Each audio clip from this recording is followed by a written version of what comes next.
Sobat YouTube, melanjutkan pembahasan kita yang kemarin dalam tema cara mendapatkan pelanggan baru dalam usaha grosir sembako. Kemarin kita sudah bahas di cara yang pertama, yaitu dengan cara memainkan harga. Sekarang saya akan melanjutkan pembahasan yang berikutnya, yaitu di pembahasan yang kedua. Apa itu pembahasan yang kedua atau cara yang kedua? Simak terus. Cara yang kedua dalam tema cara mendapatkan pelanggan baru, yaitu dengan cara memberikan pelayanan khusus. Sobat YouTube, sebagai seorang pedagang, kita wajib memberikan pelayanan yang terbaik kepada pembeli, agar si pembeli tersebut bisa menjadi pelanggan kita ke depannya nanti. Nah, dalam usaha grosir sembako, pembeli yang berbelanja ke toko kita yaitu mereka yang membeli barang untuk dijual kembali. Contohnya yaitu mereka yang mempunyai warung retail atau mempunyai usaha warung eceran. Nah, mereka itu adalah sasaran utama kita atau target utama kita. Ketika kita sudah memiliki para pelanggan yang mempunyai usaha warung eceran, maka perputaran barang yang ada di toko kita atau penjualan barang-barang yang ada di toko kita akan semakin cepat, dan tentunya ini sangat berdampak baik buat perkembangan usaha kita ke depannya. Kemudian pelayanan khusus seperti apakah yang harus kita berikan kepada mereka? Yang pertama yaitu kasih diskon atau kasih potongan harga. Sebagai contoh, apabila mereka berbelanja dengan nominal tertentu, misalnya mereka berbelanja senilai 300.000. Nah, dari 300.000 itu kita kasih diskon atau kita kasih potongan harga sebesar 1%.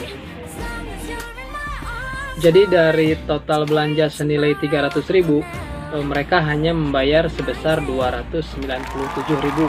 Nah, yang 3.000-nya itu adalah diskon atau potongan harga buat pelanggan baru kita.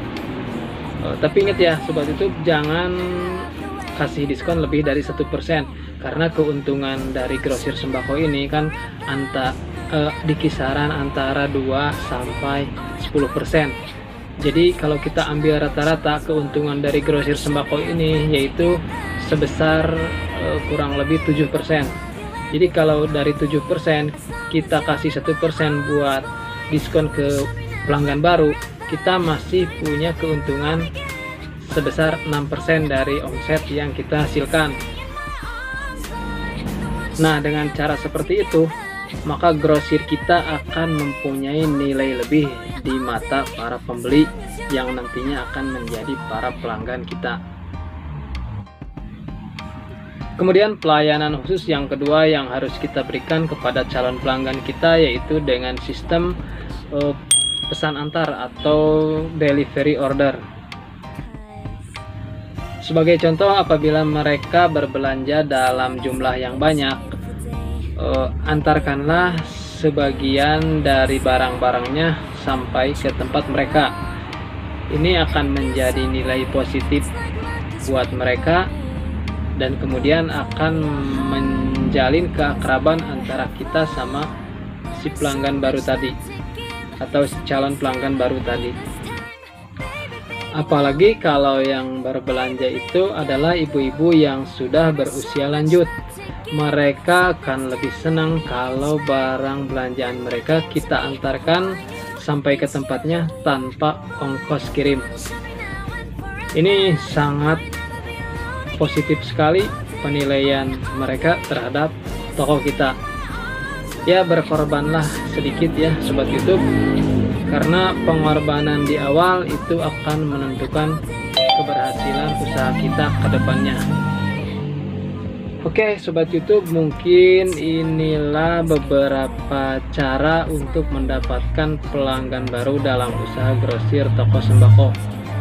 Ada dua cara utama, yaitu yang pertama kemarin kita bahas, yaitu dengan cara memainkan harga jual. Kemudian di pembahasan sekarang yang kedua, yaitu dengan memberikan pelayanan secara khusus. Baiklah Sobat YouTube, sampai di sini dulu perjumpaan kita dalam tema cara mendapatkan pelanggan baru. Buat kalian yang mulai merintis atau sudah mulai membangun usaha grosir sembako, silahkan dicoba dua cara tadi. Semoga berhasil dan semoga bermanfaat. Oke, kita ketemu di video saya selanjutnya di tema-tema yang lain yang akan saya bahas. Walaupun pembahasannya ringan dan sederhana, tapi lumayan bisa